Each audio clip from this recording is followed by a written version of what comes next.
લગભગ 18 લાખ જેટલાનું ફ્રોડ થયેલું હતું, જેમાં ફરિયાદીએ જે ફરિયાદ આપી હતી એ મુજબ ફરિયાદીને તેના ઇન્સ્ટાગ્રામ અને વોટ્સએપના એકાઉન્ટ ઉપર DLF કંપની તરીકે એક કંપની કેટલીક લિંક મોકલતી હતી અને ઓનલાઈન બિઝનેસ કરવા માટે એમને પ્રોત્સાહન આપેલું હતું, જેમાં એ લિંકમાં DLF કંપનીના કેટલાક પ્રોજેક્ટ હોય એ પ્રોજેક્ટમાં રોકાણ કરવાથી અથવા તો બુકિંગ કરવાથી એમને દોઢું રિટર્ન પાછું મળે બીજા જ દિવસે એ ટાઈપની એમને સ્કીમો આપવામાં આવતી હતી.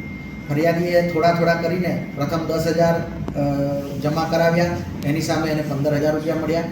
એવી જ રીતના ફરી એને 35,000 જમા કરાવ્યા તો 45,000 પરત મળ્યા. આ સ્કીમો આપી અને ફરિયાદીને લોભામણી લાલચ આપીને આ જે કંપની છે DLF કંપની એને અલગ અલગ એકાઉન્ટ નંબર આપીને ફરિયાદી પાસે એની પાસે રોકડ રકમો જમા કરાવી. એમાં ફરિયાદીએ કુલ 14,84,934 જેટલી રકમ જમા કરાવ્યા બાદ એને પરત મળેલી નહીં.